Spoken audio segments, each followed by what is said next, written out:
Sa kabila nga po ng hindi magandang umpisa ng Golden State Warriors sa kanilang game ngayong araw laban sa Chicago Bulls, matapos silang maagang matambakan, nagawa pa rin naman nila ditong makapag-comeback na pinangunahan ni Stephen Curry na nagdala ng 34 points, 4 rebounds, 6 assists. Gumawa rin naman nga si Jimmy Butler sa kanyang debut game ng 25 points sa kanyang 7 out of 12 shooting, kung saan sinisikap nga talaga nitong sumalaksak sa ilalim ng basket. Kaya ang pagkapanalo nga po ngayon ng Golden State ay isang napakagandang sinyales, since unti-unti na nga pong bumabalik ang kumpiyansa ng team. Tuluyan na rin naman silang umangat sa 26 wins, 26 losses sa kanilang record bilang number 11 pa rin hanggang sa ngayon sa Western Conference. Pero sa pagtatapos ng laro, mismong si Stephen Curry na ang nagsabi sa post-game interview, masyado nga siyang natuwa sa first game ng kanyang bagong kakampi na si Jimmy Butler, dahil nagko-complement nga talaga ang playing style ng isa't isa.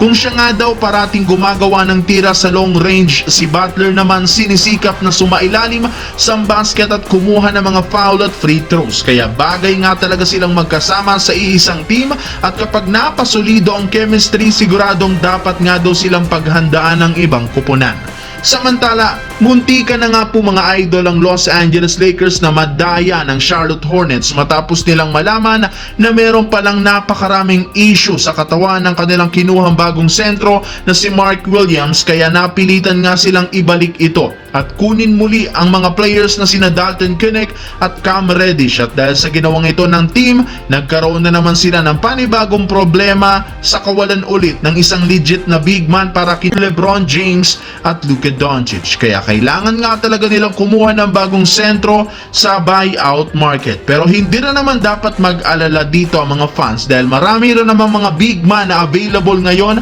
kagaya na Daniel Theis, JaVale McGee, Dwight Howard at si Mo Bamba na kasalukuyan nga pong free agent. Pero para nga sa inyong kaalaman, bago pa kumuha ang Lakers ng bagong sentro, kailangan muna nga po nilang magtanggal ng player o mag-buyout ng isang player sa lineup, since dahil sa pagbabalik ni Dalton Keunig at Cam Reddish, aabot na naman sa 15 players ang kanilang hawak na merong regular contract.